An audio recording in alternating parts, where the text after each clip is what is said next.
আমাদের আজকে একটা সংকল্প রয়েছে, আমাদের একটা বৃক্ষরোপণ কর্মসূচি রয়েছে, যেখানে আমাদের অনেক বৃক্ষ রোপণের বিষয় রয়েছে এবং আমাদের একটা আবেদন রয়েছে। তা আমরা দেখতে পাচ্ছেন আমাদের আবু মমিন, যিনি প্রকৃতি যোদ্ধা, আর আমাদের অভি আমাদের একদম বহু দিন থেকে আমাদের এই প্রকৃতি যোদ্ধার সঙ্গে রয়েছে, আমাদেরকে চেষ্টা করে যতটা সহযোগিতা করার।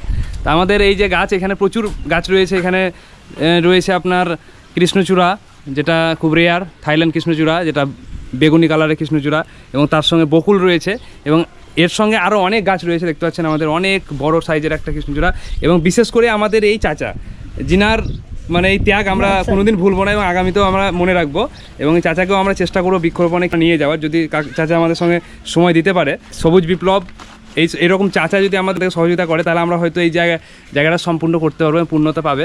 তো এইভাবে, হ্যাঁ চাচা ঠিক আছে, দেখতে চাচা একটু আপনি উঠে দাঁড়ান।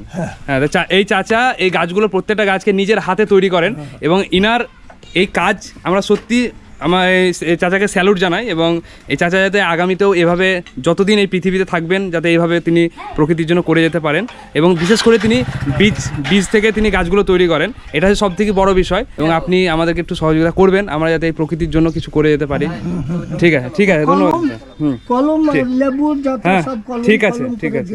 হ্যাঁ হ্যাঁ, চাচার কাছে প্রত্যেকটাই পাওয়া যায়, যে কোনো সব জিনিসই পাওয়া যায় গাছের। আমাদের যত দেখতে পাচ্ছেন এই বড় গাছটি চাচা ভালোভাবে বেঁধে দিলেন যাতে না পড়ে যায়। মানে যে এই যে যত্ন, এই গাছের প্রতি ভালোবাসা, এটা সবার থাকে না, চাচার যতটা রয়েছে। তা সত্যি আমরা এই যে এটা হচ্ছে আমাদের আবু মোমিন, যিনাকে একজন মানে ডোনেট করেছেন, ডোনেট বলবো, এই অসত্য বৃক্ষ, যেটা আমাদের খুব ভালো একটা গাছ প্রকৃতির জন্য, প্রকৃতি বান্ধব, সেটাও আমরা বেঁধে নিয়েছি এখানে। এবং তার সঙ্গে দেখতে পাচ্ছেন এখানে একাধিক কদম রয়েছে, এই চাচার কাছ থেকে আমরা সংগ্রহ করেছি, এবং এই তার সঙ্গে কৃষ্ণচূড়া।